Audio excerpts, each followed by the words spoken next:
오늘은 제가 말씀을 시작하면서 정연복 시인이 쓴 12월이라고 하는 제목의 시 한 편을 소개하려고 합니다. 뒷모습이 아름다워야 정말 아름다운 사람이다. 뒷맛이 개운해야 참으로 맛있는 음식이다. 뒤끝이 깨끗한 만남은 오래오래 좋은 추억으로 남는다. 두툼했던 달력의 마지막 한 장에 걸려있는 지금 이 순간을 보석같이 소중히 아끼자. 이미 흘러간 시간에 아무런 미련 두지 말고 올해의 깔끔한 마무리에 최선을 다하자. 시작이 반이듯이 끝도 반이다. 이 정연복 시인의 이 12월이라고 하는 시는 마지막이 얼마나 중요한가에 대해서 우리에게 설명하는 것으로 내용을 포함하고 있습니다. 어떤 누군가의 만남 속에서 그 마지막 만남의 모습이 어떠했느냐가 그 사람에 대한 좋은 추억과 기억으로 남겨지게 되고, 또 우리가 음식을 먹을 때에 아무리 맛있는 음식, 좋은 음식을 먹었어도 그 마지막 입맛이 나에게 개운하게 남겨 있을 때에 내가 좋은 음식을 먹었구나라고 우리가 생각하게 된다라고 하는 것이죠. 많은 사람들이 1월을 시작할 때가 되면 이번 한 해 동안 내가 어떻게 살아가야 될지, 어떤 계획을 내가 갖고 살아야 될지, 올 한 해 동안 내가 버려야 될 습관과 태도는 무엇인지, 또 어떤 것들은 내가 더 나를 채워야 되는지에 대한 계획을 가지고 희망을 가지고 한 해를 시작을 합니다. 그래서 우리가 시작이 반이라고 이야기를 하는데, 이 시에서도 이야기하고 있는 것처럼 시작이 반이라고 한다면 끝도 반이라고 하는 것을 우리는 기억해야 한다라고 하는 것이죠. 지난주 우리는 영가족인 유권사님을 먼저 앞서 보내면서 마지막의 모습이 우리에게 참 중요하구나라고 하는 것을 또 한 번 모두가 함께 생각하게 되었습니다. 권사님께서 마지막 헌신하시고 섬기시면서 우리 어르신들에게 반찬을 전달해 드렸던 그 마지막 모습이 많은 성도들에게 울림이 되었기에 모든 위로 예배, 또 입관 예배, 또 마지막 천국 환송 예배까지 많은 성도들이 함께 참석하셔서 우리 유가족들을 위로하지 않았나라는 생각을 해보게 되었습니다. 또 우리가 지난 한 주간 동안 대한민국 이 축구를 통해서 마지막이 얼마나 중요한가를 또 한 번 경험하게 되었습니다. 한국이 16강에 올라갈 꿈을 가지고 포부를 가지고 카타르에 갔지만 꼭 이겼어야 될 상대인 가나에게 패배를 당하고, 그리고 우루과이나 열심히 잘 싸웠지만 무승부를 경험하면서 마지막 경기였던 포르투갈과의 경기에서 반드시 승리를 해야만 16강에 오를 수 있는 희망을 가질 수 있는 상황이었죠. 포르투갈은 세계 피파 랭킹이 9위인 굉장히 강팀이고 우승할 수 있는 후보 중에 한 나라로 꼽혀왔던 팀이었습니다. 우리가 잘 아는 대로 세계적으로 굉장히 뛰어난 플레이어인 호날두라는 선수를 보유하고 있는 국가이기도 합니다.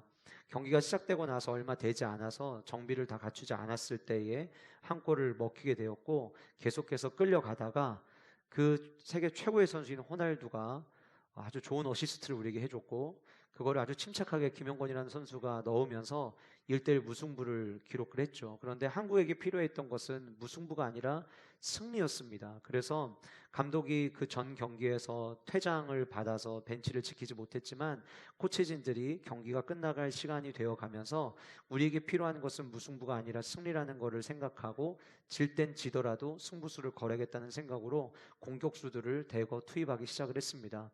어느덧 시간이 지나서 참 그 45분이라는 시간이 왜 이렇게 빨리 끝나는지, 45분의 경기 시간이 다 끝나고 추가 시간을 알리는, 추가 시간 6분이 주어진다는 알림이 레프리를 통해서 알려지게 되었을 때 손흥민 선수가 공을 가지고 먼 거리를 드리블하기 시작합니다.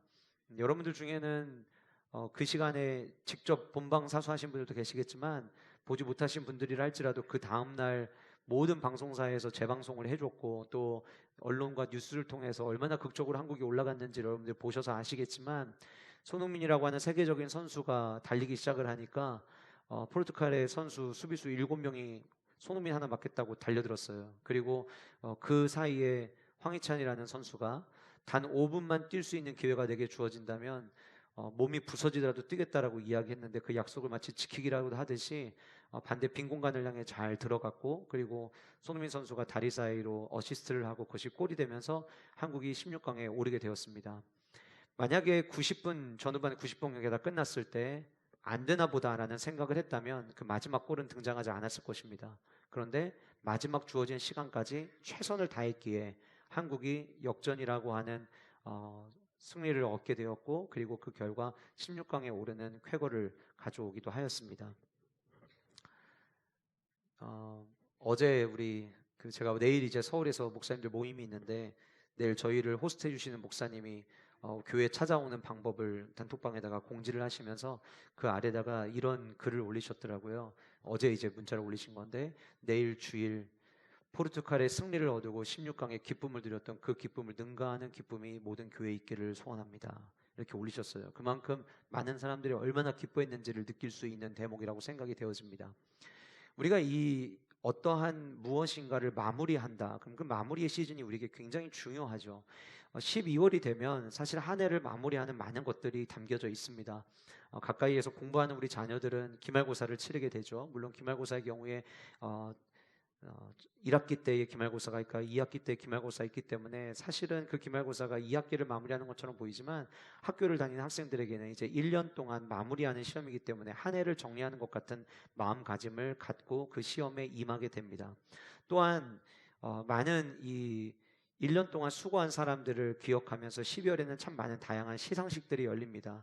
프로축구 시즌이 끝나고 프로야구 시즌이 끝나면서 이미 프로축구에 한 해 동안 수고한 선수들을 기억하고 또 시상하고, 또 야구에서 열심히 뛴 선수들에게 골든글러브를 주는 모든 이 시상식들이 이미 끝이 났습니다. 그리고 12월 달에 이제 연말이 되면 중순부터 각 방송사마다 지난 1년 동안 사랑받았던 노래들을 시상하는 시상식들, 그 다음에 많은 국민들에게 기쁨과 웃음을 줬던 연예인들에게 상을 주는 시간들, 또 좋은 드라마로 때로는 우리에게 감동을 주고 웃기도 하고 눈물을 흘리기도 했던 수많은 배우들을 또 상을 주는 시간들도 이제 계속해서 다가오게 됩니다.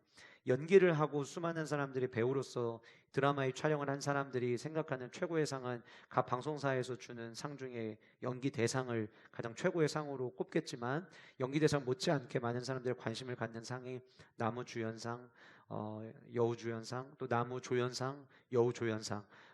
이 드라마에 얼마나 주인공으로서 탁월한 연기를 보였는가를 사람들은 축하해 주기도 하고, 또 주인공은 아니지만 조연으로서 이 드라마를 돋보이게 했던 사람들을 또 시상하기도 합니다. 그런데 이렇게 주연상, 조연상 못지않게 많은 배우들이 의미를 두는 상이 또 하나가 있습니다. 바로 카메오상인데요. 원래 이 카메오라고 하는 단어는 연극에서 굉장히 극적인 장면을 표현하는 단어인데, 이 단어들이 이제 언젠가부터 잠깐 등장하는 배우를 상징하는 단어처럼 우리에게는 다가옵니다. 배우들에게 이 카메오상이 굉장히 의미 있는 상으로 다가오는 이유는 그 드라마에 혹은 그 영화에 긴 시간 출연한 게 아님에도 불구하고, 잠깐 등장하였음에도 불구하고 그 극의 흐름을 바꾸거나 아니면 굉장히 강렬한 인상을 주거나, 혹은 모든 사람들이 이 드라마가 이런 내용으로 가겠다라고 예측을 하고 있을 때에 잠깐 등장한 카메오로 인해서 정반대의 반전을 이루게 돼서 그 드라마 속에서 존재감을 드러내는 사람들에게 주는 상이 카메오상이기 때문에, 연기를 하는 배우들 입장에서는 짧은 시간이지만 얼마나 많은 영향을 끼쳤느냐를 논할 수 있는 상이어서 이 카메오상에 대한 관심들을 많이 갖게 되는 것 같습니다. 오늘 제가 이제 여러분들과 함께 말씀을 나누면서 말씀의 제목을 주연 하나님, 그리고 조연은 없어요.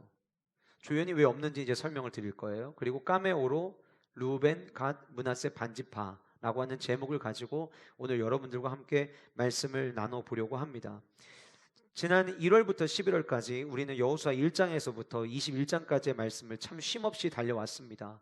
때로는 그 말씀을 들으면서 그 순간순간 하나님께서 우리에게 주시는 위로함도 경험했고 따스함도 경험했고, 또 어떤 때는 우리가 정복하고 승리하기 위해서 우리에게 필요한 것이 무엇인지 말씀을 통해 배우기도 하였습니다. 사실 우리가 지난 1년 동안 이 여호수아서 말씀을 살펴봤지만, 하나님의 계획은 여호수아 1장에서 시작된 게 아니었어요. 하나님의 계획은 천지가 창조되고 난 이후에 아브라함이라고 하는 한 사람을 하나님께서 지시할 땅으로 보내시면서부터 이 놀라운 계획이 시작이 되었습니다.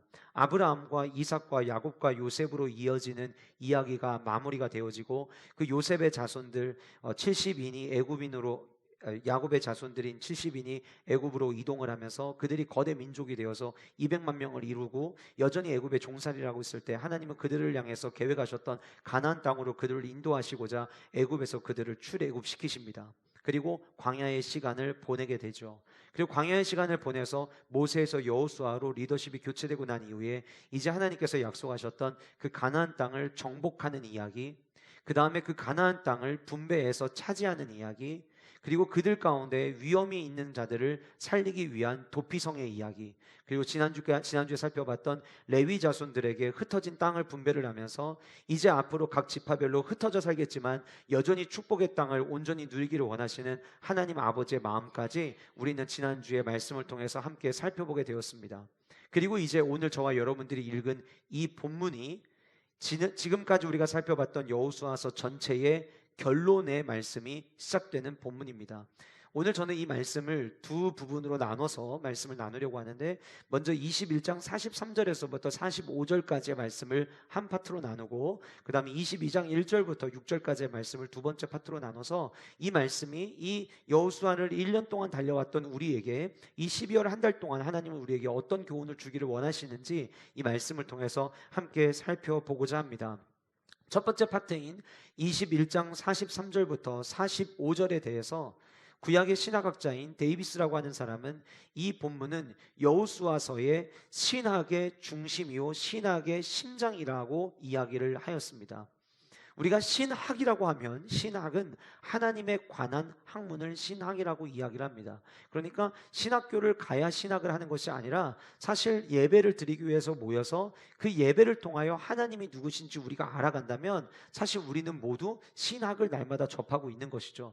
그래서 예수 그리스도를 나의 구주로 영접하고 예수님을 믿기로 결단한 모든 사람들은 사실 신학적 삶을 살아가게 되는 거예요. 신학에 있어서 가장 중요한 핵심은 무엇이냐면 하나님이 누구신가를 우리에게 보여주는 거죠. 우리가 매주마다 하나님의 서로 다른 본문을 우리가 말씀을 읽지만 그 말씀을 통해서 이 말씀 속에서 하나님은 자기 자신을 어떻게 드러내기를 원하시느냐를 발견하는 것, 그것이 신학이라고 하는 거예요. 그런데 데이비스라고 하는 신학자가 이야기하기를 여호수아 1장에서부터 21장까지 성경은 여러 가지 사건을 통해서 하나님은 어떤 분이신지, 하나님은 어떻게 일하시는 분이신지에 대해서 쭉 설명을 해왔는데, 지금까지 설명한 이 모든 내용들을 엑기스로 딱 담아가지고 요약 압축한 구절이 43, 45, 44, 45 이 세 구절 안에 담겨져 있기에 여호수아 전체의 신학의 핵심은 21장 43절부터 45절까지라고 이야기를 하고 있는 것입니다.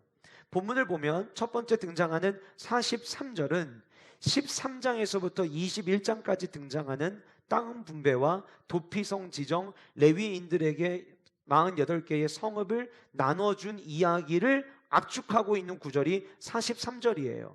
뭐라고 압축하고 있냐면 여호와께서 이스라엘의 조상들에게 맹세하사 주리라 하신 온 땅을 이와 같이 이스라엘에게 다 주셨으므로 그들이 그것을 차지하여 거기 거주하였더니, 성경에서 땅은 하나님이 주시는 선물로 등장을 합니다. 하나님께서 그들을 향해 선물을 주시려고 땅을 준비하셨는데 그 맹세하신 그 모든 땅을 저는 성경에 이 부분에 밑줄을 쳤는데 다 주셨다라고 성경은 기록하고 있어요.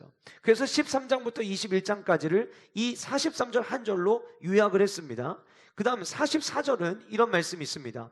여호와께서 그들의 주위에 안식을 주셨으되 그 조상들에게 맹세하신 대로, 제가 43절에 밑줄 친 부분이 다 주셨으므로의 밑줄을 쳤다면 44절에서는 맹세하신 대로 하셨으므로의 저는 밑줄을 쳤었어요.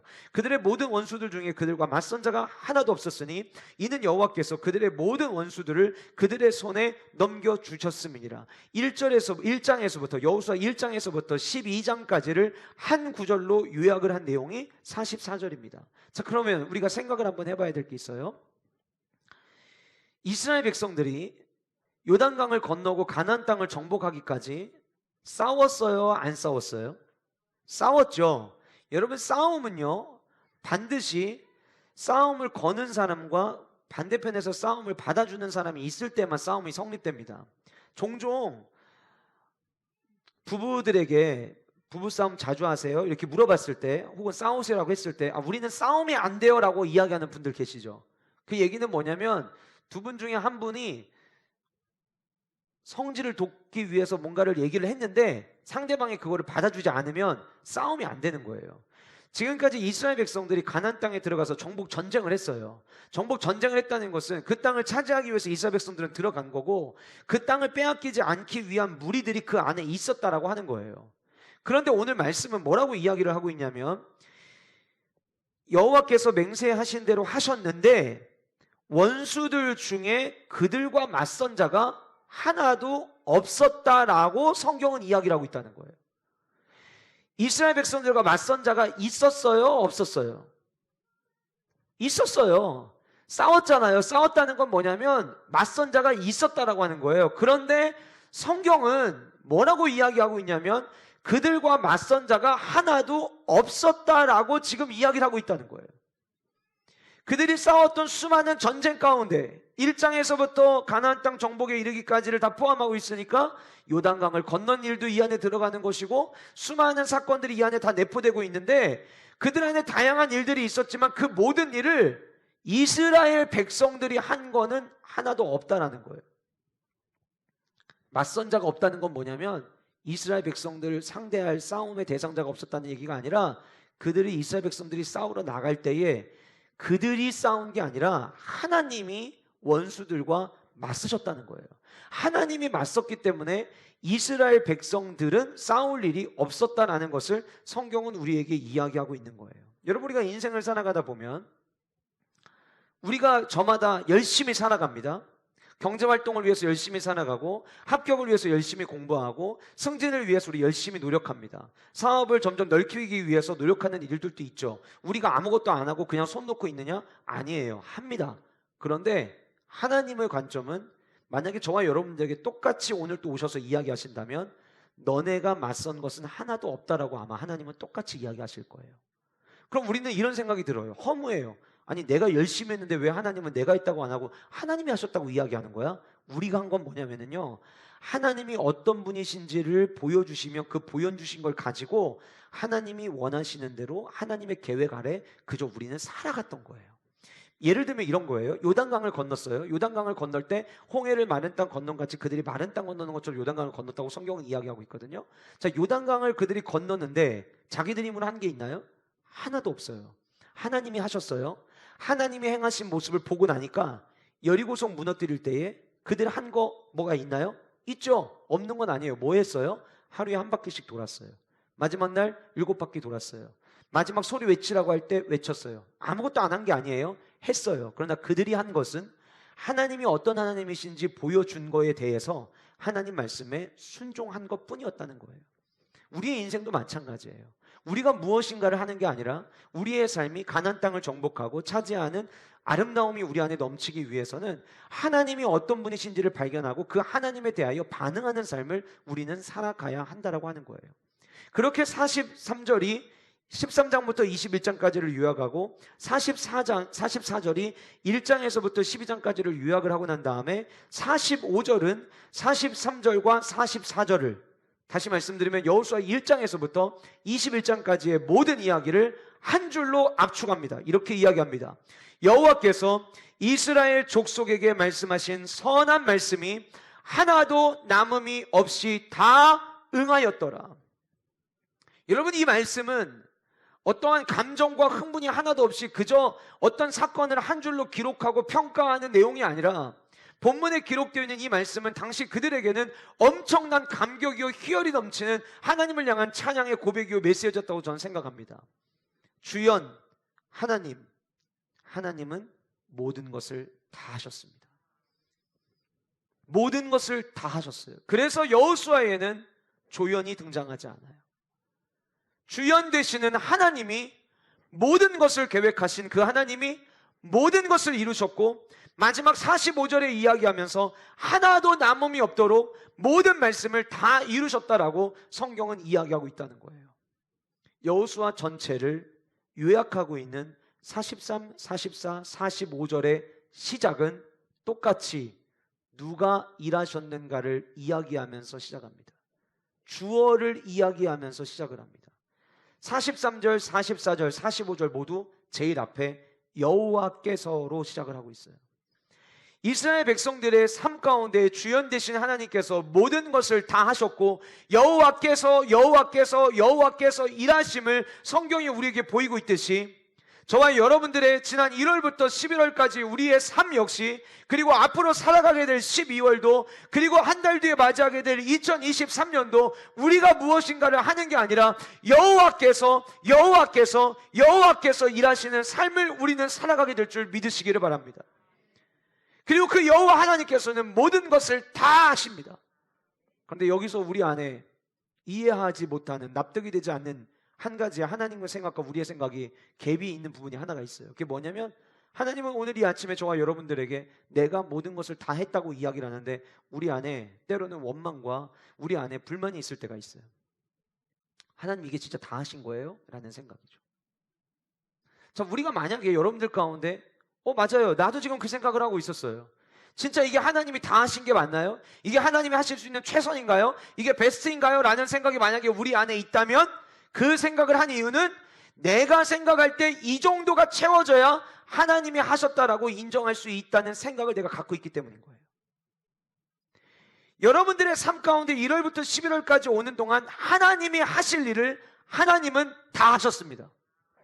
내가 생각할 때에 내가 원하는 것이 아직 다 이루어지지 않아서 다 하지 않으셨는데 왜 다 하셨다라고 이야기하냐고 우리는 말할 수 있지만, 하나님의 관점에서는 저와 여러분들에게 하기를 원하시는, 해주고 싶으셨던 모든 일을 하나님은 다 하신 거예요. 근데 우리 안에 여전히 내가 원하는 것들이 있잖아요. 아니, 하나님 내가 원하는 걸 채워주셔야지라는 생각이 우리 안에 들 수 있어요. 그런데 부모가 자녀가 해달라는 거를 다 해주지 못할 때가 있어요.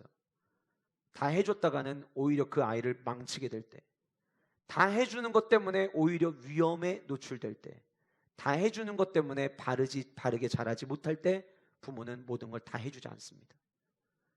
나는 내 그릇이 커서 하나님이 이만큼을 주시면 그만큼을 담을 수 있을 거라고 나는 생각을 하고 있는데, 하나님이 보실 때 우리가 아직 그만한 담을 수 있는 그릇이 되지 않으면 지금 저와 여러분들에게 주신 것까지 하나님은 채우시는 거예요.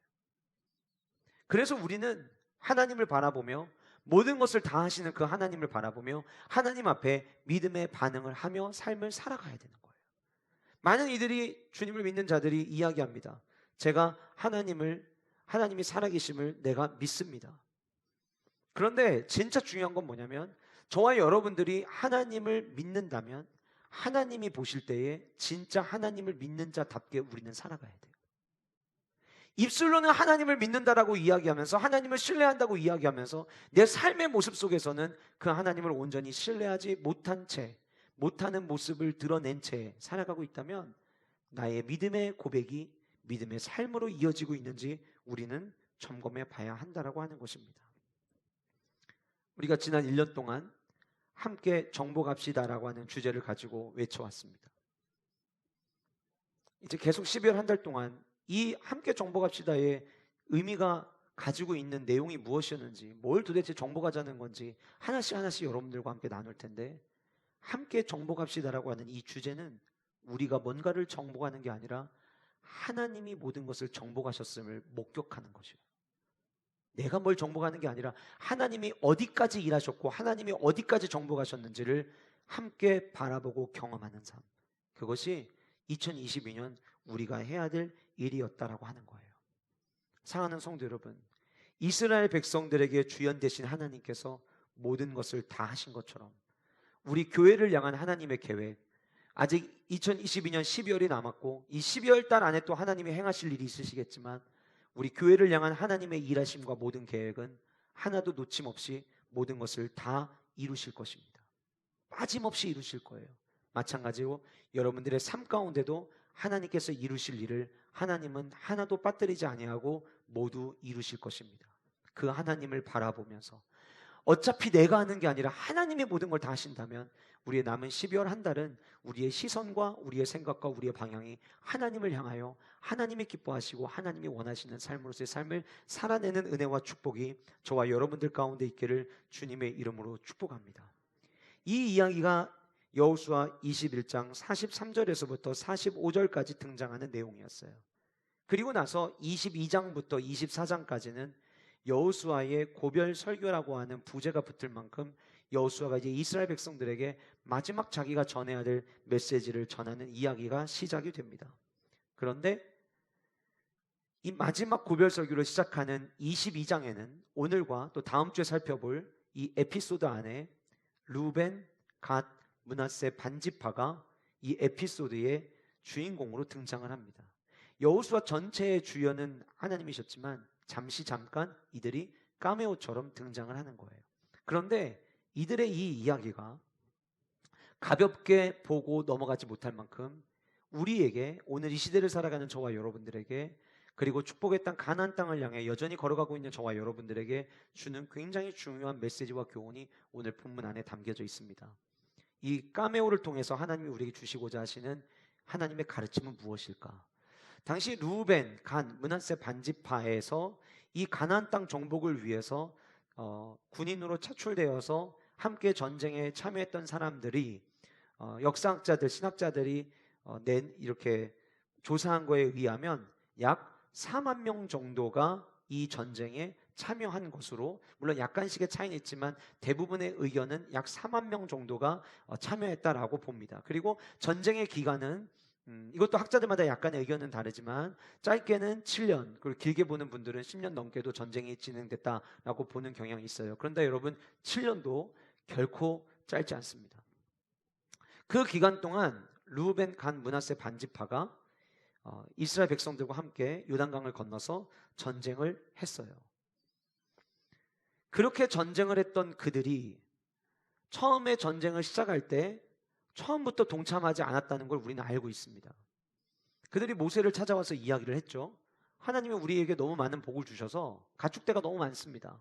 그리고 우리에게는 처자들도 있고 아이들도 있는데 지금 이 요단강 동쪽, 우리가 요단강 동쪽을 가리켜서 신학적으로 트랜스 요르단이라고 하는데, 이 트랜스 요르단에 머물러서 있어야 이 수많은 가축대들이 풀을 뜯어 먹을 수 있고, 우리에게는 너무 어린 아이들이 있어서 요단강을 건너는 게 너무 무리가 되니 우리는 이 요단강 동쪽에서 살 수 있도록 허락을 해달라고 모세를 찾아와서 이야기를 했죠. 그런데 모세가 그 이야기를 듣고는 허락을 해주지 않아요. 이미 제가 여러 차례 여기 말씀드렸지만 모세가 그 안에서 화를 냅니다. 이유는 하나였어요. 하나님이 우리에게, 이스라엘 백성들에게 축복의 땅을 주시고자 우리를 인도해 내셨는데 너희들이 안 나간다고 하면 사기도 꺾어질 뿐더러 어떻게 우리가 하나가 되어서 나아가야지 너희들만 안 한다고 그렇게 할 수가 있느냐. 모세가 그 자기의 뜻을 전했지만 사실 모세의 뜻이 아니라 하나님이 이스라엘 백성들을 향해서 가지고 계셨던 하나님의 마음이었어요. 그래서 결국 그들이 그 모세의 제안을 듣고 그들이 요단강을 건너서 함께 싸우게 됩니다.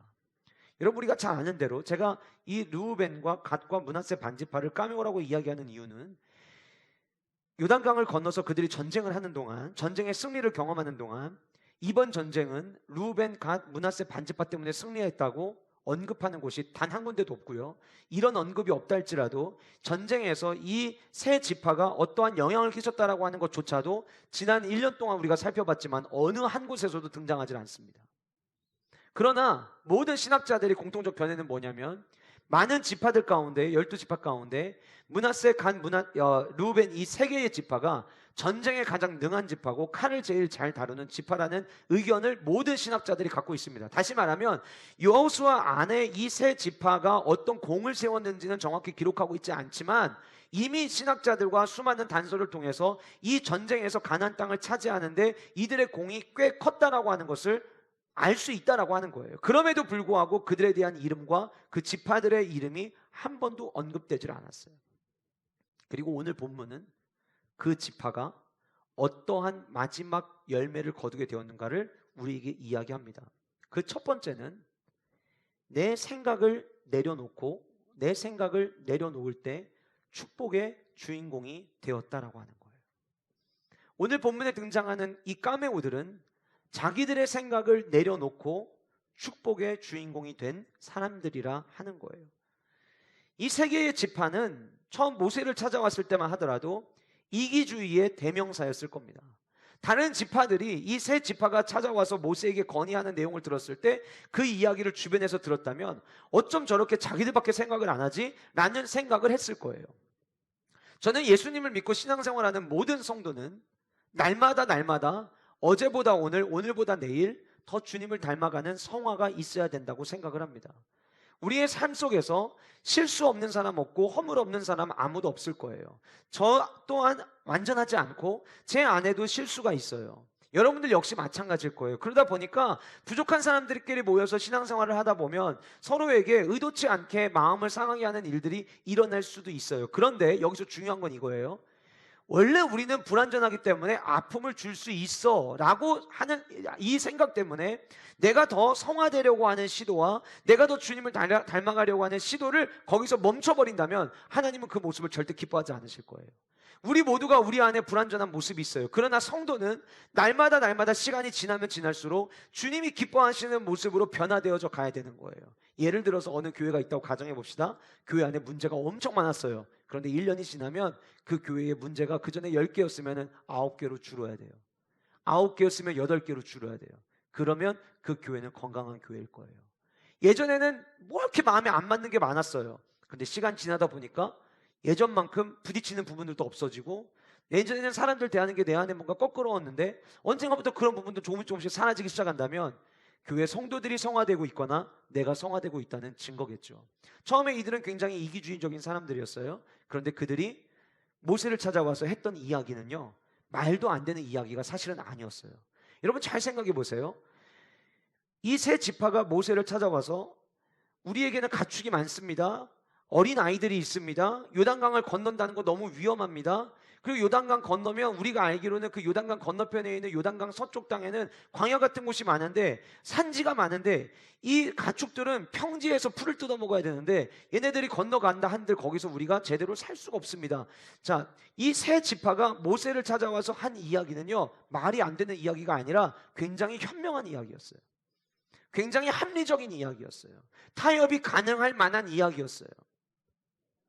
그런데 그 이야기를 들었을 때 모세의 관점은 생각이 달랐어요.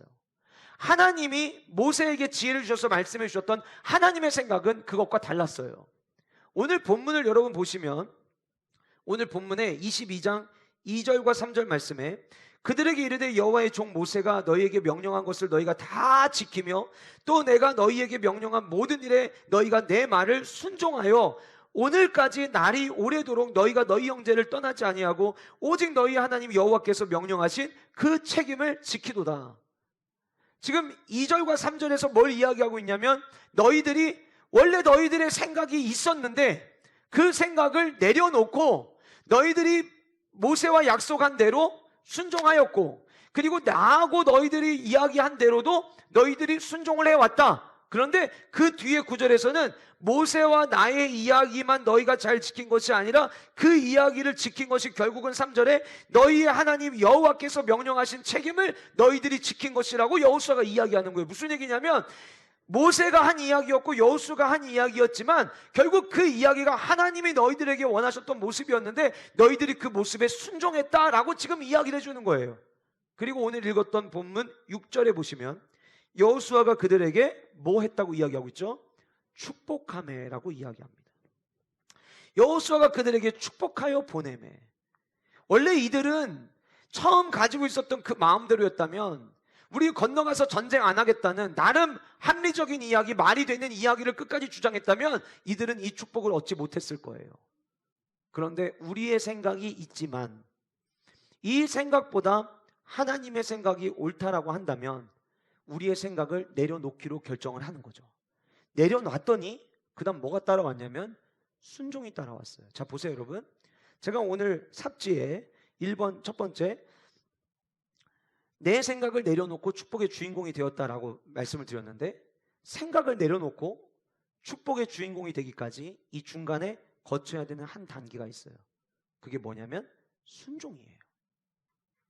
그런데 여러분, 순종은 내 생각을 내려놓을 때 할 수 있습니다.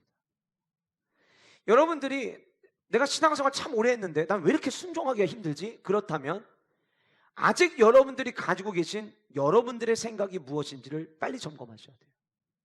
내가 가지고 있는 그 생각을 내려놓지 않는 한 하나님 말씀에 순종할 수 없고요, 하나님 말씀대로 순종하지 못하는 한 축복을 누릴 수 없습니다. 자, 우리가 여러 가지 이야기하지 않고 오늘 주일이니까 하나님께서는 자기 백성들에게 안식일을 거룩히 지키라고 이야기하셨어요. 우리에게는 온전한 주일 성수를 하나님은 원하시는 거죠. 물론 여러분들 가운데는 온전한 주일 성수를 하시는 분들이 계십니다. 그런데 여러분들 가운데 온전한 주일 성수를 하지 못하시는 상황에 놓여 있는 분들도 계십니다. 그런데 내가 있는 이 위치에서는 온전한 주일 성수가 안 되라고 우리는 생각을 하지만, 어쩌면 하나님의 말씀 앞에 하나님의 살아 역사하신 하나님이시고 그 하나님 앞에 내가 믿음으로 반응하겠다는 나의 믿음이 연약해서 온전한 주일 성수를 하지 못할 때도 있지는 않은지 우리의 모습을 돌아보셔야 돼요. 여전히 내 생각이 있어요. 근데 여러분들이 하고 있는 그 생각이 말이 안 되는 생각이 아니에요. 문제가 있는 생각이 아니에요. 나름 합리적이에요. 나름 다 타협이 가능한 이야기예요. 중요한 건 이거예요. 내 이야기가 말이 되느냐 안 되느냐가 중요한 게 아니라 내가 하고 있는 이 이야기가, 내가 하고 있는 이 생각이 하나님이 원하시는 생각과 일치하느냐가 중요한 거예요. 지난주 금요일날 저녁에 이사야서에 있는 말씀을, 이사야 55장에 있는 말씀을 함께 나눴습니다. 이사야 55장은 목마른 자, 굶주린 자 다 내게로 오라고 초청하시는 주님의 말씀이 등장을 해서, 이사야 55장은 그 모든 자들을 향해서 초청하고 부르시는 하나님에 대하여 너무 드러나는 것처럼 보여져 있어요. 그리고 그 본문 안에 우리가 너무 잘 알고 있고 자주 인용하는 성경 구절 하나가 등장을 합니다. 이사야 55장 8절인데요. 같이 우리 한 목소리와 함께 읽어보도록 하겠습니다. 같이 읽겠습니다. 시작. 이는 내 생각이 너희의 생각과 다르며 내 길은 너희의 길과 다름이니라. 여호와의 말씀이니라. 오늘 본문을 보시면 두 개의 단어가 두 번씩 반복되고 있습니다. 생각, 길. 길이 뭔가요? 길은 내가 생각한 것이 드러나는 게 길이에요. 그래서 우리는 길을 가리켜서 나의 행동 양식, 내 삶의 태도, 자세라고도 볼 수 있습니다. 그 사람이 걸어간 길을 보면 그 사람이 어떤 생각을 하는지 알 수 있고, 그 사람이 지나간 길을 보면 그 사람의 삶의 태도와 자세를 읽을 수 있는 거예요. 우리는 그동안 이 본문을 받아들일 때 이렇게 이해를 많이 했습니다. 우리는 인간이기 때문에 생각의 수준에 한계가 있어요. 근데 하나님은 위대하신 하나님이시잖아요. 그 하나님의 생각을 우리가 다 이해할 수가 없습니다. 예, 하나님, 우리는 부족해서요 하나님의 생각을 다 알 수가 없어요. 우리는 이렇게 이 말씀을 그동안 받아들여 왔어요. 그런데 이사야 55장의 문맥 속에서 이 본문은 그런 의미로 하나님께서 말씀하신 게 아니었어요. 이렇게 말씀하십니다. 너희들이 생각하는 게 있어. 하나님의 백성이라면 이렇게 살아가면 돼. 내가 교회의 성도로서 이렇게 신앙생활하면 돼. 주일은 이렇게 시간 보내면 돼. 내게 남겨진 남은 여가 시간은 이렇게 활용하면 돼. 거룩한 삶을 살아야 된다고 성경은 이야기하지만 거룩의 단계와 수준은 이 정도로 해도 괜찮아. 우리가 가지고 있는 생각이 있는 거예요. 그리고 그 생각의 모습들이 우리의 삶의 태도로, 우리가 걸어가는 길로 다 드러납니다. 그런데 하나님이 이렇게 말씀하세요. 너는 성도로서 이렇게 살면 된다고 너는 생각하고 있구나. 성도로서 이렇게 여가 활동을 하면 된다고 너는 생각하고 있구나. 너는 성도로서 예배 생활 이렇게 하면 된다고 생각하고 있구나. 그런데 내 생각은 너의 생각과 달라. 너는 그 생각을 가지고 이렇게 살아가면 되는구나 라고 생각해서 너의 길이 선명하게 정해져 있구나. 근데 내가 생각하는 너의 삶의 길은 네가 생각하는 길과는 나는 달라. 이 말씀이 이사야 55장 8절의 말씀이에요. 자, 그러면 오늘 이 자리에 예배하러 나오신 모든 분들은 신천지에서 오셔가지고 이렇게 잠깐 보시는 분들을 제외하고는 이 자리에 계신 모든 분들은 예수 그리스도를 나의 구주로 믿고 영접하고 그분을 따르기 위해서 지금 예배하러 모이신 거죠. 자, 그러면 저와 여러분들이 신앙생활을 할 때 내가 뭘 어떻게 생각하고 있는 게 중요한 건가요? 아니면 하나님이 어떻게 생각하고 계신가가 더 중요한 건가요? 오늘 이 말씀이, 이사야 55장 8절 말씀이 하나님께서 여러분 한 분 한 분에게 여러분들의 귓가에 음성을 들리시면서 너의 생각과 나의 생각이 다르고 너의 길과 나의 길이 다르다고 지금 여러분들 한 분 한 분에게, 우리 영가족들 공동체 불특정 다수에게 그냥 확 하시는 말씀이 아니라 지금 신앙의 길을 걸어가고 있고 내가 가는 길이 맞다고 생각하고 나는 건강한 성도로서 살아가고 있어. 그래, 이 정도 하면 됐어 르우벤, 갓, 므낫세 반지파가 우리 여기까지만 왔으면 됐어 라고 생각하는 것처럼 여러분들이 생각하는 그 생각이 있고 그 생각에 의해서 여러분들의 신앙의 모습과 형태들의 그 길로 드러나고 있다고 가정을 해놓고 그 여러분 모두에게 성령 하나님이 오늘 이 말씀을 저를 대신하여 여러분 한 분 한 분에게 들려주시는 음성이라고 한다면, 근데 그 음성이 너의 생각과 내 생각이 다르다. 네가 생각하는 교회 생활과 내가 생각하는 교회 생활이 달라. 네가 생활하는 예배의 자세와 내가 생각하는 예배의 자세가 달라. 네가 생각하는 그 길, 너는 맞다고 생각하고 그 길을 걸어가는데 나는 그 길을 원하지 않아. 내가 원하는 길은 이런 모습이야 라고 주님이 말씀하신다면 여러분들은 어떻게 주님 앞에 반응하시겠습니까? 아니, 어떻게 반응하는 게 옳은 반응일까요? 주님 말씀하세요. 사랑하는 아들아, 사랑하는 딸아, 네가 생각하고 있는 게 이렇게 있는데 나는 네 생각과 다르다. 하나님, 제 생각에 맞추세요. 하나님, 저는 쉽게 안 변합니다. 저 나름대로 생각이 있습니다. 철학이 있습니다. 저는 제가 옳다고 생각하는 일을 끝까지 밀어붙입니다. 하나님, 생각을 바꿔서 저한테 맞추세요. 이게 바른 성도의 모습일까요? 하나님, 난 내 길 갈 겁니다. 난 마이웨이를 갈 겁니다. 하나님께서 제 고집 꺾으려고 하지 마시고 저한테 맞추세요. 만약 이런 모습이라면 죄송하지만 이 자리와 어울리지 않는 거예요.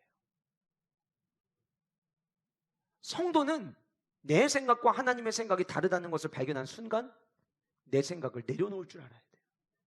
그리고 이거를 내려놓을 때 비로소 주님의 말씀에 순종하게 돼요. 자, 그럼 하나님은 왜 우리에게 순종하라고 말씀하실까요? 신명기에 말씀하셨어요. 내 행복을 위하여. 하나님은 저와 여러분들에게 복을 주기를 원하시는 하나님이시지 우리를 괴롭히기를 원하시는 하나님이 아니세요. 우리에게 행복을 주시기 위해서 하나님은 우리가 계명을 지키는 삶을 살아내기를 주님은 원하신다라고 하는 거예요. 내 생각을 내려놓을 때 우리는 순종할 수 있고 순종할 때에 축복을 경험할 수 있는 것입니다. 사랑하는 성도 여러분, 오늘 이 말씀을 들으시면서 여러분들 안에 나는 이렇게 하는 게 맞다라고 생각했던 나의 생각이 하나님이 보시기에 그렇지 않은 것들이 있다면 우리 모두가 다 같이, 저도 여러분들도 우리 12월 한 달 동안 우리의 생각을 다 내려놓읍시다. 12월 한 달이 2023년 하나님께서 주시는 언약 갱신 예배를 통해 주시는 그 말씀에 아멘으로 반응할 수 있도록 순종을 준비하는 한 달이 되는 축복이 우리 안에 있기를 원하고, 그렇게 내 생각을 내려놓고 주님의 말씀에 순종할 자세를 갖춰감으로 말미암아 2023년 여러분들 모든 가정에 하나님이 주시는 축복을 경험하시는 축복의 주인공들 되시기를 주님의 이름으로 간절히 소원합니다. 두 번째로, 이 까메오들이 우리에게 보여주는 모습은 함께 싸움으로 말미암아 안식의 주인공이 되었다라고 하는 거예요. 함께 싸움으로 말미암아 안식의 주인공이 되었다.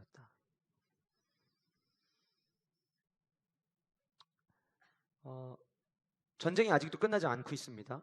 러시아와 우크라이나의 전쟁이 끝나지 않고 있죠.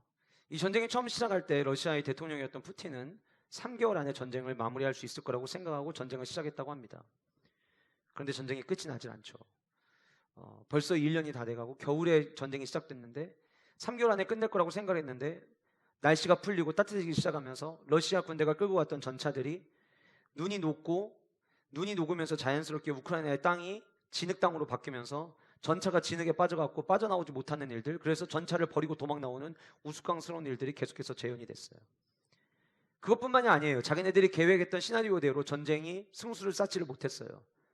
그러자 올해 5월 즈음에 러시아가 대거 수많은 남성들을 군대로 입대하라고, 다시 재입대하라고 장병 징집 명령을 전부 다 내렸습니다. 아마 여러분들 기억나시는 분들 계실 텐데 그때 러시아의 항공권이 동났습니다. 무슨 얘기냐면 러시아에 있는 남성들 중에서 돈 있는 사람들이 비행기 티켓 사가지고 다른 나라로 도망가기 시작을 한 거예요. 주변의 국가들마다 러시아를 탈출하고자 하는 수많은 남성들이 모습을 보이기 시작을 했습니다. 당시에 러시아 인터넷 사이트의 검색어 1위는 징집을 회피하는 방법이라고 하는 이 단어가 검색어 1위를 달린 적이 있었다고 합니다. 많은 사람들이 나라를 위해 싸우는데 전부 다 싸우지 않겠다고 뒤로 물러선 거예요. 국경을 넘기 위해서 사람들이 국경을 넘기 위하여 줄을 섰는데 사람이 줄을 섰는데 5km를 줄을 섰어요. 별로 안 놀라시는데 굉장히 먼 거리입니다. 5km면은요, 아마 우리 교회에서 대전역까지, 아마 최소 대전역까지 사람들이 줄 쓴 거예요. 탈출하려고 하는 사람들이 줄을 그렇게 쓴 거예요. 그래서 외신 기자가 러시아 한 남성에게 찾아가서 인터뷰를 합니다. 왜 탈출하려고 하는 겁니까? 그런데 이 질문을 받은 그 남성이 무슨 이런 말도 안 되는 질문을 던지는 식으로 화를 내면서 이렇게 이야기합니다. 누구를 위한 싸움입니까? 우리는 생각해요. 러시아를 위한 싸움이죠. 이렇게 생각할 수 있어요. 그런데 러시아의 국민인 그 남성은 얼마나 많은 남성들을 데리고 왔냐면 52살 된 아저씨도 불렀어요. 입대하라고. 우리 50살 넘으신 우리 어르신들 지금 입대하라고 하시면 입대하시겠습니까? 저도 안 할 텐데 입대하라고 하면은 영재가 날 것 같습니다. 저도 이럴 것 같은데. 그만큼 남성들을 다 끄집어 가는데 왜 도망가려고 하느냐, 왜 탈출하려고 하냐고 하니까 누구를 위한 싸움이냐는 거예요. 나라를 과연 이게 위한 싸움이냐? 이 싸움을 한다고 해서 우리에게 얻어지는 게 뭐냐? 우리 가족들에게 얻어지는 게 뭐냐? 이 싸움 통해서 우리에게 행복한 게 뭐가 있느냐? 왜 이렇게 말도 안 되는 싸움을 하느냐? 이 싸움에 동참할 수 없다. 이게 그들의 생각이었어요. 루벤, 갓, 므낫세 반지파. 여러분, 그들이 생각을 내려놓는 게 쉬운 일이 아니었어요. 왜냐하면 이 전쟁은 그들에게 남는 게 하나도 없는 싸움이었거든요. 이미 모세를 찾아왔을 때 모세가 이야기했습니다. 너희들 전쟁 마치면 들어와서 살게 해줄게. 다시 돌아와서. 자, 그러면 여러분 보세요. 지금 이들은 가나안 땅을 보지를 못했어요. 근데 성경은 가나안 땅은 적과 꿀리는 땅이라고 이야기하거든요. 좋은 땅이에요. 자, 그러면 들어가서 싸우다 보면 마음이 바뀔 수도 있지 않을까요? 뭐야? 야, 들어와서 보니까 여기도 진짜 좋은 땅이 많이 있네. 야, 열심히 싸워. 열심히 싸워서 우리 여기도 좀 달라고 하자. 근데 이들에게는 애당초 계약 조건이 처음 전쟁에 출발할 때부터 이 싸움을 잘 싸운다고 해서 그들이 뭔가를 얻을 수 있는 싸움이 아니었어요. 여러분, 교회에서 헌신을 하고 희생을 하는 것, 여러분들이 같은 직장 생활하는 동료들에게 여러분들이 헌신하고 희생하는 것, 그리고 혹은 심지어 사랑하는 가족들에게도 내가 뭔가를 희생하려고 할 때 그 희생이 뭔가 부당하다고 느껴질 때가 종종 있죠. 언제입니까? 나에게 이렇게 했을 때 뭐가 돌아오느냐를 생각할 때예요. 교회 안에 다양한 사역의 자리가 있습니다. 그런데 우리가 나도 모르게 우리 안에 있는 연약함 때문에 생각을 하는 거죠. 이걸 해서 나에게 오는 유익이 뭔데? 근데 그 유익이 없다고 생각하면 헌신하는 거, 희생하는 거 어려워져요. 마찬가지예요. 오늘 본문에 등장하는 루벤, 갓, 므낫세 반지파, 이들은 이 전쟁에 나가도 거기서 승리했다고 해서 거기 가운데 좋은 땅을 차지할 수 있는 권한도 그럴 기회조차도 없다는 걸 알고 그들은 떠났어요. 왜요? 한 민족이기 때문에, 함께라는 이유 때문에. 지난 1년 동안 우리 교회는 함께 정복합시다, 회복을 넘어 부흥호를 외쳤어요. 담임 목사로서 교회를 위하여 기도할 때 저의 첫 번째 기도 제목은 1년 내내 똑같았습니다. 주님, 주일 예배 나오는 모든 성도가 하나 되게 하여 주옵소서. 전 이거 하나였어요. 전 지금도 확신합니다. 주일 예배 나오는 우리 모두가 하나 될 때 하나님은 우리 교회에 부흥을 경험하게 하실 거라고 저는 지금도 확신하고 있습니다. 그런데 우리 안에 저마다의 생각이 달라요. 그거 해서 나에게 어떤 유익이 오는데, 옛날에는요, 연탄 배달할 때 봉사활동 시간 접수해가지고 바글바글 했어요. 요즘은 봉사활동 시간을 너무 쉽게 얻어요. 그러니까 나한테 이익이 되질 않으니까 오질 않는 거예요.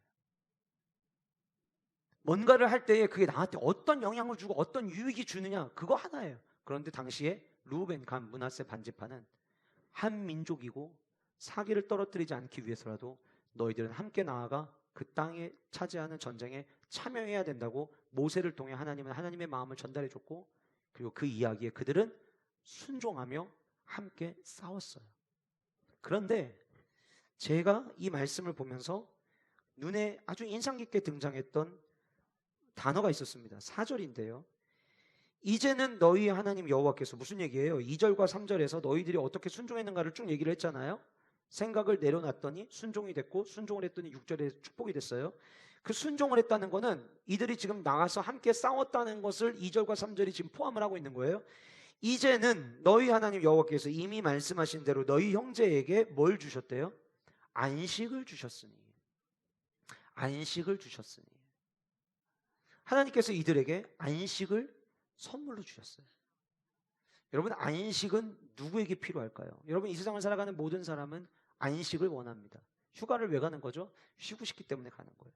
가끔 파이어족, 내가 젊을 때 돈 버는 거 다 엄청 많이 벌어놓고 퇴직해가지고 그 돈 가지고 가가지고 그냥 쉬는 사람들. 막 우리는 어떤 분들은 가끔 참 생각 없는 사람들이라고 이야기하지만 만약에 나도 그럴 수 있으면 아마 그러고 싶다는 생각 여러분들 한두 번쯤은 다 가셨을 거예요. 왜냐하면 모두가 다 안식을 원하기 때문이에요. 어쩌면 여러분들이 경제활동을 하는 이유는 조금 더 안식하고 싶어서 경제활동을 하신다고 이야기해도 저는 과언이 아니라고 생각합니다. 우리 모두는 안식을 꿈꿔요. 자, 그런데 누구에게 안식이 필요할까요? 제가 집에서 아이들에게, 영재하고 하윤이한테, 영재야, 하윤아, 조금 쉬고 해 라고 제가 이야기를 한다면, 제가 우리 아이들에게 안식하라고 이야기를 한다면 이 말 속에는 그때까지 공부하고 있었다는 것을 내포하고 있는 거예요. 군대 다녀오신 분들, 유격훈련을 가면 50분 정도를 죽으림을 다해서 훈련을 받습니다. 그리고 짧으면 10분, 길면 15분의 휴식 시간을 주죠. 그 휴식이 꿀맛인 이유는 50분 동안 열심히 훈련 받았기 때문이에요. 하나님이 이 므낫세, 르우벤, 갓 지파에게 안식을 선물로 주셨어요. 왜 안식을 선물로 주셨을까요? 그들이 함께 싸웠기 때문이었던 거예요. 함께 싸운 자에게 안식을 주시는 거예요. 여러분들이 하나님 말씀을 붙잡고 그 말씀대로 살아갑니다. 그러면 안식의 주인 되신 그 하나님께서 저와 여러분들에게 안식을 주실 거예요. 그런데 오늘 본문에서 이 안식이라는 단어를 제가 이제 말씀을 준비하면서 원어가 어떤 의미를 갖고 있나고 찾아봤더니 오늘 본문은 안식으로 번역을 했는데 이 단어가 가지고 있는 또 하나의 의미가 뭐냐면 머무르다라고 하는 의미를 가지고 있어요.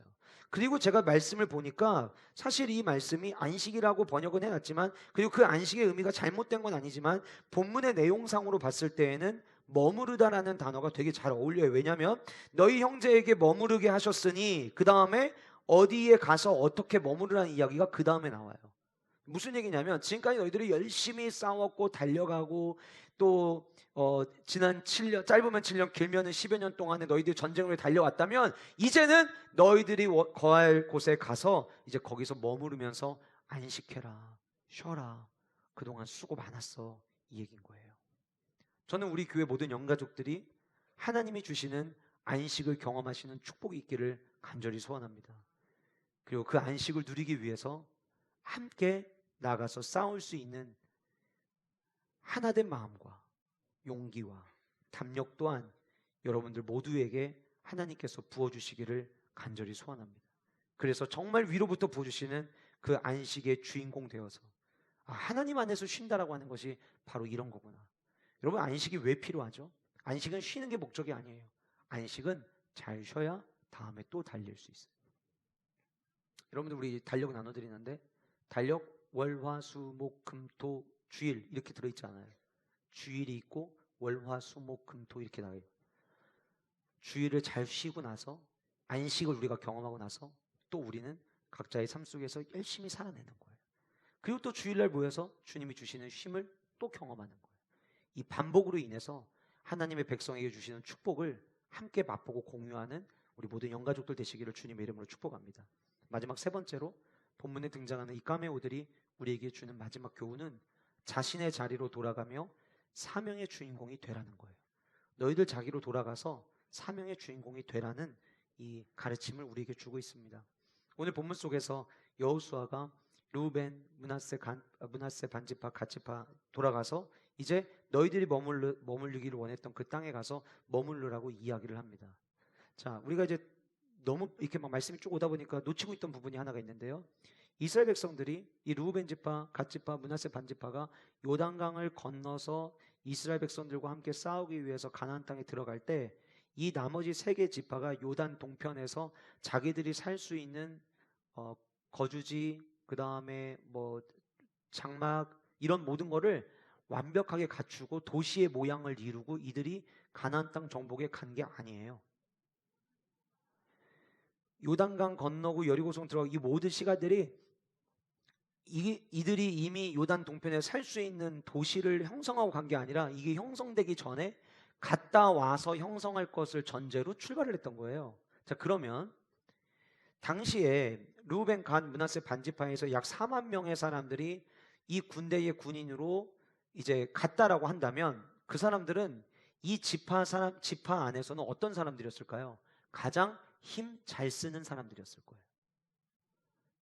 물론 여러분 요즘에는 도구가 너무 좋아서 예전에는 망치질은 다 남자들만 하는 거로 생각했지만 요즘은 망치질을 남자보다 여자분들이 더 잘하시는 가정들도 있으시더라고요. 신방하다 보니까 아, 목사님 우리 집은 제가 다 해요. 이렇게 얘기하시는 우리 여자 성도님들이 많이 계시더라고요. 그런데 이제 무거운 거 있잖아요. 무거운 거. 물론 무거운 것도 남자보다 여자분들이 더 잘 드시는 가정이 또 있어요. 또. 그러나 대부분 보편적으로는 무겁고 힘들고 남자들이 주도 할 수 있는 일들이 있죠.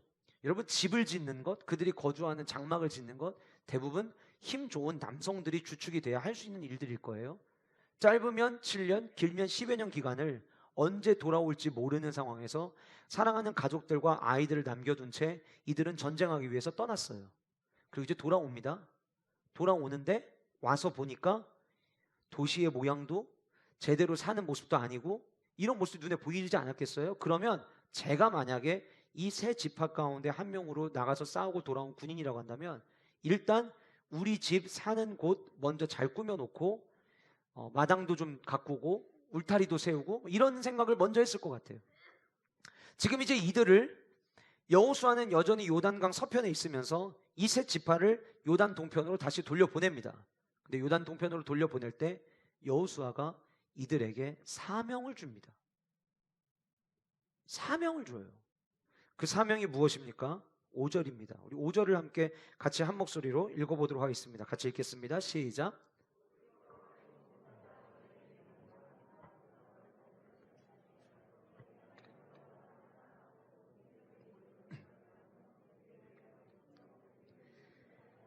너희의 마음을 다하며 성품을 다하여 그를 섬길지니라. 자, 하나님께서 여호수아를 통해서 이 세 지파에게 주신 사명은요, 다른 게 아니라 여호와를 사랑하라는 사명이었어요. 제가 종종 우리 교회에서 설교하면서 이런 말씀 드립니다. 사역 이전에 사명이 무엇인지를 발견해야 된다. 사명을 모른 채 사역을 하면은요, 그 사역은 하나님이 기뻐하시는 방향을 향해 나아갈 수가 없어요. 중구난방이 되고요, 열매도 안 맺은 채 끝낼 수 있어요. 난 분명히 열심히 사역했다고 했는데 남는 거는 피곤밖에 안 남는 경우들이 있을 수 있어요. 왜 그런 형상들이 일어나느냐? 내가 진짜 해야 될 사명을 놓치기 때문에 그래요. 지금 이들이 가면 해야 될 일이 많아요. 사역해야 될 일들이 많이 있어요. 그런데 하나님께서는 그 사역을 행하기 이전에 그들이 반드시 가지고 있어야 될 사명을 먼저 가르쳐 주세요. 그게 뭐냐면 여호와 하나님을 사랑하라는 거예요. 우리는 지난주에 우리도 흩어져야 합니다라는 말씀을 받았어요. 그리고 오늘은 이제 모든 정복이 끝나고 모든 하나님께서 행하신 일들이 마무리 지어지면서 이 세 지파를 다시 돌려보냅니다. 이들도 그들의 자리로 돌아가는 거예요. 그런데 그들을 보낼 때에 그들이 해야 될 분명한 사명 목적은 하나님을 사랑하는 거였어요. 저는 우리 영가족들이 하나님을 사랑하는 모든 성도님들 되시기를 주님의 이름으로 축복합니다. 하나님 사랑하는 것을 사명처럼 여기는 모든 성도님들 되시기를 주님의 이름으로 간절히 소원합니다. 여러분 오늘 말씀에서 5절에서 너희의 하나님 여호와를 사랑하고 그리고 그 뒤에 보면 행동들이 따라와요. 만약에 이 5절 9절을 가지고 사명과 사역으로 나뉜다면 여호와 하나님을 사랑하는 게 사명이고 그 뒤에 따라오는 게 사역으로 보실 수 있을 것 같아요. 앞에 사랑하라는 동사와 함께 뒤에 4개의 동사가 따라옵니다. 첫 번째는 그의 모든 길로 행해라. 그의 계명을 지켜라. 그에게 가까이 나아가 친근히 해라. 마음을 다하고 성품을 다해서 그를 섬겨라. 뒤에 나오는 이 4개는요. 언제 할 수 있는 거냐면 여호와 하나님을 사랑할 때 할 수 있는 거예요. 내가 하나님 말씀대로 살아가야 되는데 그게 잘 안 돼요. 주님을 섬겨야 되는데 섬길 때마다 늘 불평하고 원망하는 일들이 자꾸 더 먼저 생각이 나요. 그러면 하나님을 사랑하는 일에 먼저 더 집중하셔야 되는 거예요. 하나님을 사랑하면 자연스럽게 따라오는 모습들이 22장 5절 뒷부분에 나와 있는 내용들이에요. 이것은 여호수아를 통해서 이 세 지파에게만 이야기한 것이 아니라 예수님께서 이 땅에 오셨을 때 신약성경 요한복음에서도 분명하게 주님은 말씀하십니다. 요한복음 15장에 있는 말씀 우리 구절들을 좀 같이 찾아보실 텐데 14장 15절을 같이 우리 화면 보시면서 읽도록 하겠습니다. 같이 읽겠습니다. 시작. 나를 사랑하면 나의 계명을 지키리라. 자, 이 말씀 보시면 너희가 나를 사랑하면 나의 계명을 지키리라잖아요. 조금 전에 우리가 봤던 여호수아 22장 5절에 여호와를 사랑하라. 그 다음에 그 뒤에 나오는 내용들이 이런 거예요. 여호와를 사랑한다면 지시하는 길을 따라라. 여호와를 사랑한다면 하나님의 명령을 지켜라. 여호와를 사랑한다면 가까이 나아가 그분과 친밀한 관계를 유지해라. 여호와를 사랑한다면 하나님을 섬겨라. 이 얘기예요. 이 이야기를 똑같이 예수님께서 신약 성경에 우리에게 이야기하신 거예요. 너희가 나를 사랑하면 나의 계명을 지켜라. 하나님은 어떻게 하나님을 사랑할 수 있는 거예요? 안 보이는 하나님을 어떻게 사랑해요? 하나님이 예수님을 통해 우리에게 말씀하셨어요. 내 계명을 지키는 것, 그것이 나를 사랑하는 자의 삶에 나타나는 모습이다. 그 다음 구절 보실까요? 나의 계명을 지키는 자라야 나를 사랑하는 자다. 앞뒤가 바뀐 거예요. 계명을 지키는 자가 진짜 하나님을 사랑하는 사람이라는 거예요.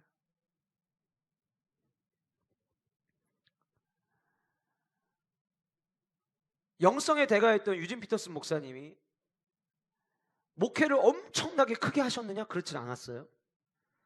근데 그 목사님이 영성 세미나를 하면 전 세계 그리고 대한민국에서도 대형교회 목사님들 그 세미나 참석하기 위해서 가십니다.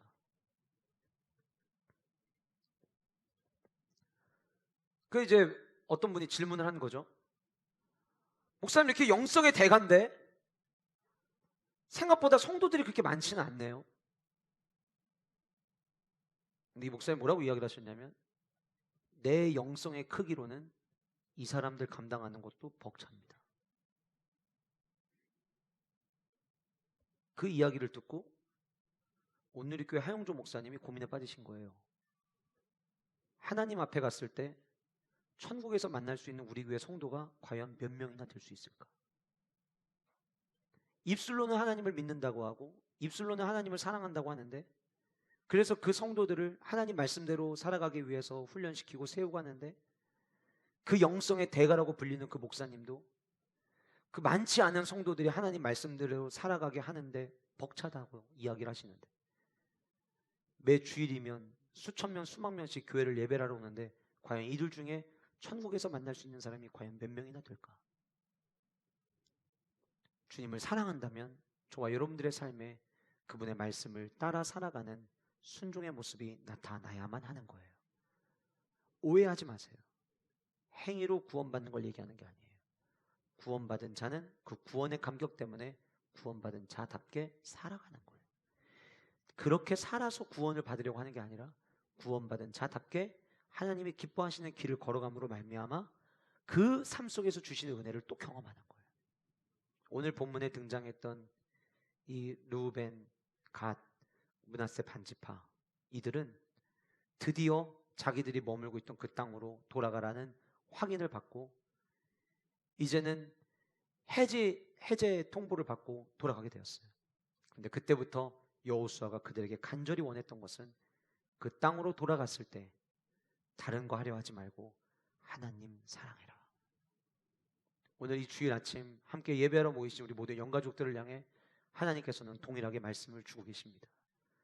각자의 가정으로 돌아가고 직장으로 돌아가고 사업의 현장으로 돌아가서 우리가 해야 될 게 있어요. 그것은 내가 있는 그 자리에서 하나님 여호와를 사랑하는 모습을 우리의 삶을 통해 드러내는 거예요. 이 은혜와 축복이 저와 여러분들 가운데 있기를 간절히 소원합니다. 오늘 말씀은 하나님이 모든 것을 다 하신다는 것과 처음에는 이기적인 생각으로 함께 동참하려고 하지 않았지만 내 생각을 내려놓고 순종하여 축복의 주인공이 되고 함께 나가 싸움으로 말미암아 온전한 안식의 주인공이 된 그리고 자신의 자리로 돌아가서 그야말로 하나님이 주시는 최고의 그 사명을 발견한 자들의 이야기가 오늘 본문 안에 담겨져 있었습니다. 간절히 소원하기는 오늘 본문의 이 말씀처럼 지난 1월부터 11월까지 그리고 앞으로 남겨진 12월 다가올 2023년 내가 뭔가를 하는 게 아니라 하나님이 여전히 다 하실 것을 믿음으로 고백하시고 그러기 때문에 내가 관심 있고 내가 집중돼야 될 분은 오직 하나님 한 분이심을 인정하며 결단하는 저와 여러분 되기를 간절히 소원합니다. 그리고 내가 지금은 이게 맞아. 지금은 이게 합리적이야. 지금은 이게 말이 되는 이야기야.